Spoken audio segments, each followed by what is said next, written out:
이제 사이버 보안이라고 하면은 우리가 세 가지로 분류를 해요. 그래서 오펜시브 시큐리티가 있고 그리고 뭐 디펜시브 시큐리티가 있고 사이버 보안이라는 이런 분야가 또 따로 있습니다. 근데 아무래도 사이버 보안 인텔리전스 분야가 굉장히 좀 생소한 분야일 수 있는 게 제가 뭐 이쪽에서 일을 하면서 한국 분들은 거의 못 봤어요. 한국 분들 중에 이쪽에서 일하신다는 분들 거의 못 봤고 뭔가 인텔리전스 제품을 판매하고 있는 회사는 있는 것 같은데 뭐 적극적으로 커뮤니티가 있다거나 뭐 그런 인텔만 쉐어링하는 플랫폼이 있다거나 이런 거는 못 봤거든요. 그래서 뭔가 여러분들이 보안 쪽에서 일을 해도 이쪽에 대해서 많이 모르겠다라고 생각을 해서 이거에 대해서 한번 다뤄보는 시간을 갖도록 하겠습니다. 일단 들어가기 앞서서 제 소개를 간단히 드릴게요. 저는 전 사이버 보안 인텔리전스 연구원으로 모 회사에서 일을 했고요. 지금은 뉴질랜드에서 거주를 하고 있습니다. 반지의 제왕 있죠. 반지의 제왕이나 호빗 좋아하시는 분들은 알 텐데 중간계라고 불러요, 여기서. 그래서 중간계에 지금 거주를 하고 있고요. 제가 이제 좋아하는 거는 뭐 수영도 좋아하고 뭐 스노우보드 타는 것도 좋아하고 뭐 드럼도 치고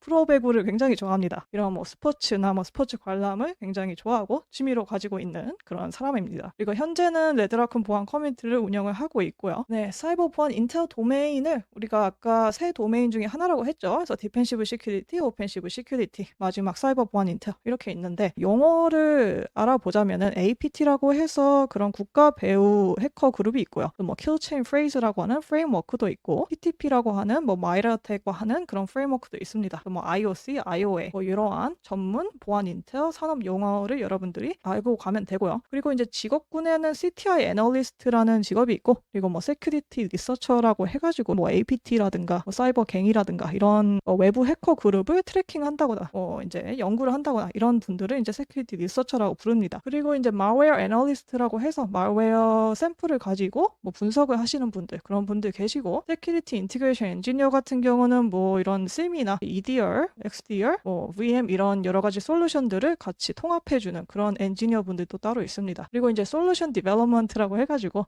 말 그대로 인텔 보안 제품을 만드시는 분들이죠. 뭐 그런 분들도 계시고 우리가 이제 보안 인텔 얘기할 때 필요한 기술을 제가 이렇게 4개로 나열을 해놨는데 첫 번째로 오신트가 필요하죠. 그리고 이제 컬렉션을 할 수 있는 보안 관련 증거가 있으면은 그런 거를 인터넷에서 스크랩을 할 수 있는 기술이 필요하고요. 언어도 되게 중요합니다. 제가 이거 언어라고 해놨는데 이건 프로그래밍 언어뿐만이 아니라 그 실제 언어 있죠. 뭐 영어, 뭐 독일어, 뭐 아랍어, 러시아어 뭐 이런 거 있습니다. 한국어도 있겠고요. 그런 언어를 굉장히 많이 하시는 분들, 그런 분들이 인텔 하면서 굉장히 또 유리하다 이런 말씀을 드립니다. 그리고 이제 malware 분석하는 기술도 굉장히 중요하겠죠. 이제 제가 이제 보안 인텔을 이미지화 시켜보자면 뭔가 이제 맨인 블랙에 나오는 이런 이제 선글라스를 끼고 뭔가 시크릿 에이전시 같은 그런 느낌이 나는 분들을 이제 상상을 하시면 되는데 뭐 실제로 이렇게 일을 하지 않고요. 뭐 이런 분위기다라고 생각하시면 됩니다.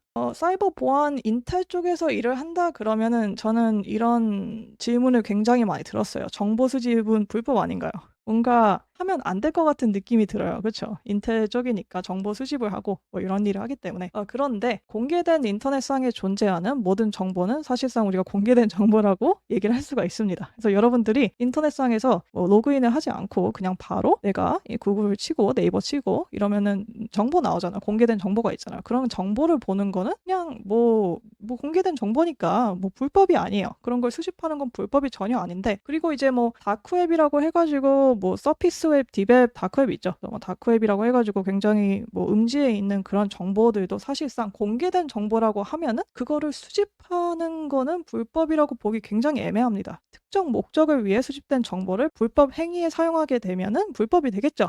예를 들어서 내가 레드라쿤 회사에 뭐 그루트 애드민 파스워드, 뭐 계정 정보를 어디 뭐 공개된 정보를 얻었다. 거기까지는 뭐 괜찮아요. 근데 그거를 내가 실제 레드라쿤 로그인에 사용하면 불법이 되겠죠. 그 계정을 사용해서 불법으로 허가되지 않은 행동을 하게 되면은 불법이 되는 겁니다. 그래서 이런 정보 수집을 하는 거, 오픈된 장소에서 정보 수집을 하는 활동을 우리가 오픈소스 인텔리전스라고 부릅니다. 또 뭐 오신트 활동을 한다, 뭐 이렇게도 부르죠. 보안 관제에서 일을 한다거나 초이님도 레드팀 하면서 뭐 오픈소스 인텔리전스 활동을 많이 하죠. 많이 하죠. 외부망 모의 기간할 때 오센트가 들어가 있는 적도 꽤 많아요. 그래서 말 그대로 뭐 고객사분께서 오셔가지고 뭐 우리 회사 이름이 이거다. 뭐 우리 회사에 관련된 모든 자산이나 오센트로 나오는 파일이나 이런 걸 알아봐 달라. 이러면은 네, 오센트를 기반으로 많이 일을 하죠. 네. 네, 그래서 뭐 인텔뿐만이 아니라 블루팀도 그렇고 레드팀도 그렇고 모든 팀이 다 오신트 활동을 어느 정도 하고 있습니다. 이제 인텔에 대해서 사이버 보안 인텔에 대해서 알아보기 전에 인포메이션이라는 게 있고 인텔리전스라는 게 있습니다.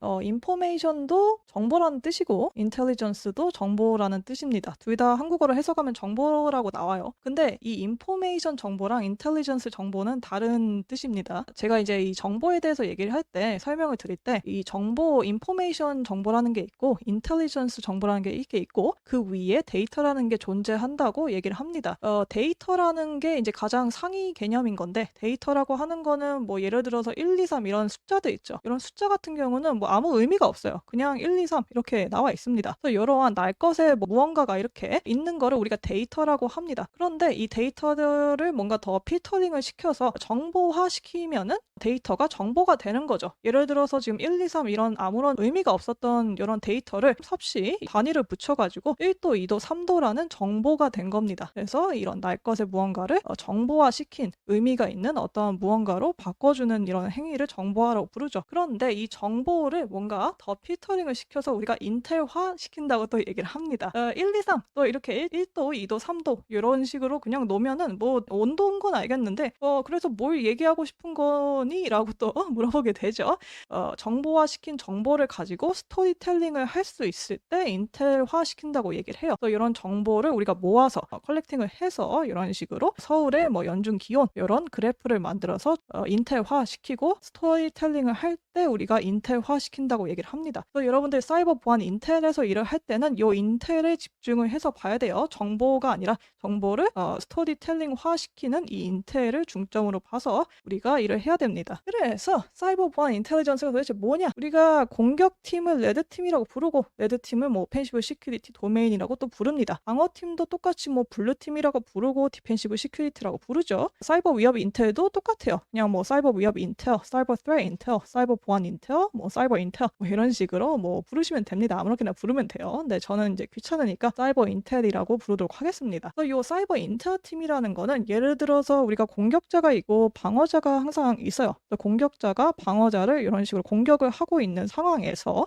인텔 팀이 가운데 이렇게 존재합니다. 그래서 이 인텔 팀이 뭘 하냐면은 만약에 내가 공격자와 같이 일을 하고 있다. 이제 같이 협업을 하고 있다. 뭐 그럴 일은 많이 없겠지만은 뭐 공격자를 위해서 일을 하는 인텔 팀이라면은 방어자의 정보를 수집을 하고 캐와서 이제 공격자한테 넘겨주는 거겠죠. 그래서 공격자가 수월하게 효율적으로 공격을 할 수 있게 이 방어자의 정보를 공유를 하는 겁니다. 공격자에게. 이거 이제 반대로 내가 만약에 방어자 입장에서 방어자와 같이 협력을 하고 있는 인텔 팀이다라고 하면은 반대로 공격자의 정보를 미리 캐와서 가지고 와서 방어자한테 정보를 공유를 해주는 그런 식으로 이루어지는 팀을 우리가 인텔 팀이라고 부릅니다. 그래서 여러분들이 인텔 팀에서 일을 할 때 아무래도 이렇게 일을 한다기보다는 이런 식으로 일을 하겠죠. 그래서 이런 식으로 여러분들이 방어팀에서 인텔 팀으로 일을 하게 될 겁니다. 그래서 이 인텔 팀에 대해서 또 얘기를 하자면은 탐정 역할, 다리 역할, 감초 역할, 용병 역할을 한다고 얘기를 해요. 뭔가 직접적으로 보안팀에서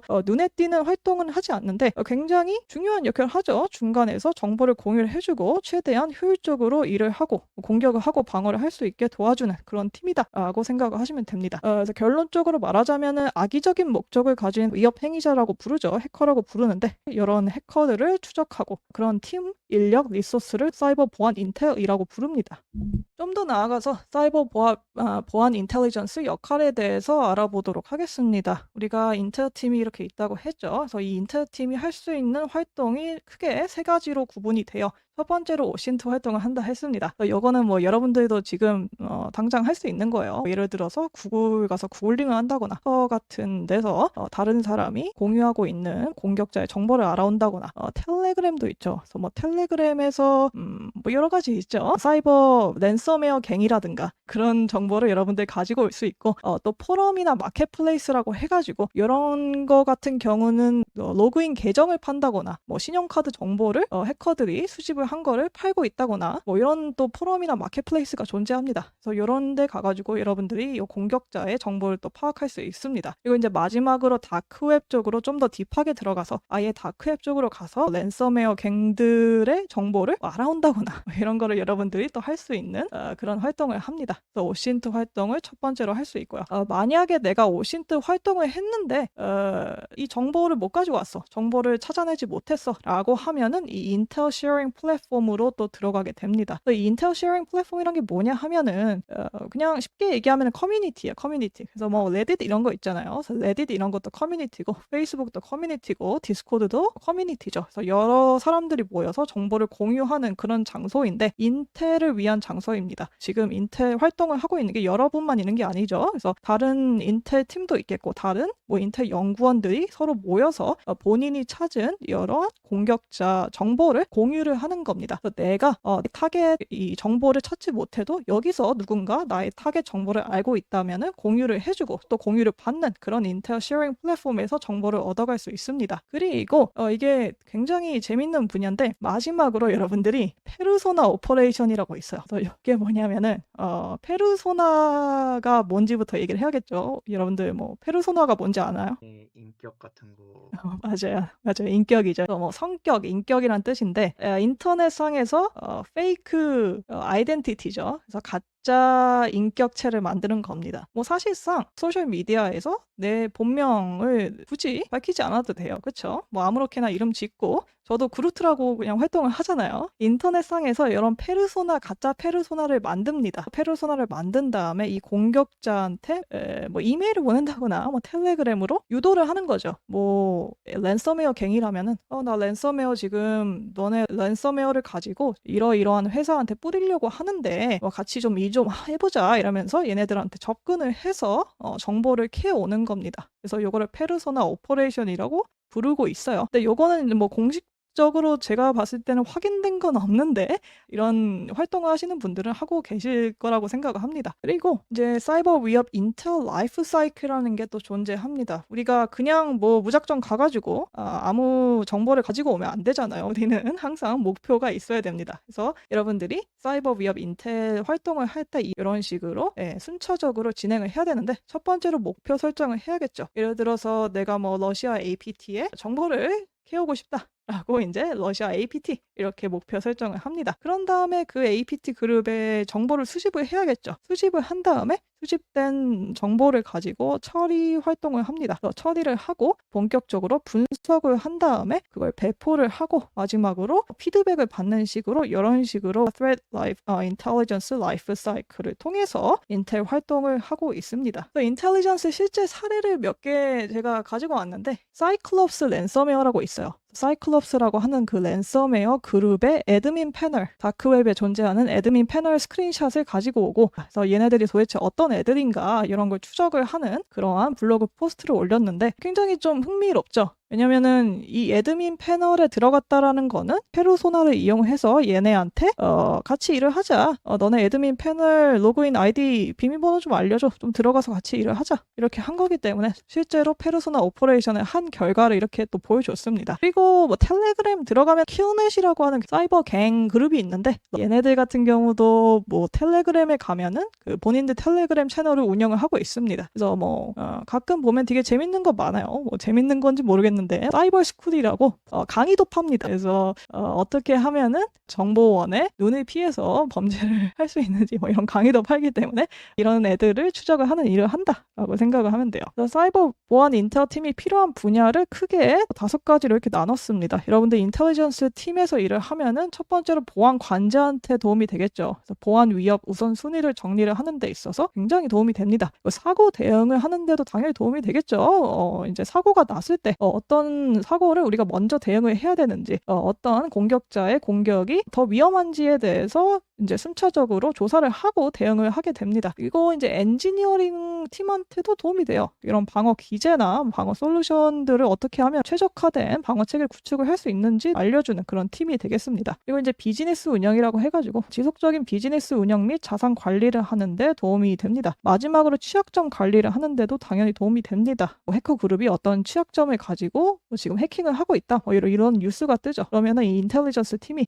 이런 취약점을 우리가 먼저 패치를 해야겠구나라고 생각을 하게 돼서 취약점 관리하는데 굉장히 도움이 된다라는 말씀을 드려요. 제가 여기서 좀 정리를 해봤어요. 우리가 그 오신트 강의는 이미 있는 강의가 많습니다. 그리고 사실상 요거를 강의로 가르치기에는 좀 애매한 게 제가 아까 말씀드렸다시피 오픈소스예요. 그냥 인터넷에 치면 나와. 서치 엔진, 쇼단 같은 거 뭐 사용해서 검색 좀 잘하면 되는 게 바로 오신트 활동이기 때문에 이미 있는 강의도 있고 요거 강의화 시키기가 조금 애매하고 솔직히 말씀을 드리면은 그래서 그냥 일단 냅두기로 하고요. 레드라쿤 MISP는 지금 한번 준비를 해볼까라고 생각을 하고 있습니다. 저희가 이 인텔 쉐어링 플랫폼을 레드라쿤 MISP로 배포를 해서 이거를 그냥 퍼블릭에 배포하면은 안 될 것 같아요. 일단은 너무 많은 분들이 들어오시면은 저희가 유지 보수하는데 시간도 들고 돈도 많이 들기 때문에 레드라쿤에만 한정을 해서 뭐 50명에서 한 100명 정도 그것도 굉장히 많은 것 같은데 한 10명 정도를 시작해서 아마 한국 보안 인터넷 네트워크를 만들면 좋겠다라고 생각하고 있고요. 페르소나 같은 경우는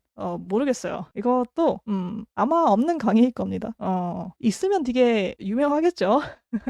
뭐 페르소나를 만드는 법 아니면 뭐 페르소나를 가지고 뭐 실제 해커랑 뭐 대화를 나누는 법 이런 게 강의가 있으면은 되게 재밌을 것 같긴 한데 일단은 오펜시브 시큐리티 BHPT 이후로 디펜시브 시큐리티 종합 강의 디소를 지금 제작 중에 있습니다. 저희가 이제 사이버 보안 인텔은 워낙 민감한 분야이기 때문에 고민은 조금 되지만 수요가 있다라고 생각하면은 뭐 만들 수도 있다라고 생각이 듭니다. 그런데 현재는 디펜시브 시큐리티 디소를 제작을 하고 있다라는 말씀을 드립니다. 그래서 인텔 강의를 만든다면은 단순 오신트 강의가 아닌 시나리오 베이스 실전 강의를 만들고 싶습니다. 여러 가지 시나리오를 실제로 준비를 해가지고 여러분들께 배포를 해서 정말 내가 인텔 팀에서 일을 하고 있는 것처럼 페르소나 제작 과정 구분도 뭐 만들 수는 있을 것 같습니다. 근데 뭐 법적으로 이게 문제가 있나 없나 그것도 잘 모르겠어요. 그래서 저는 올해 이 활동을 하고 싶기 때문에 혹시라도 문제가 되면은 할 수는 없겠지만은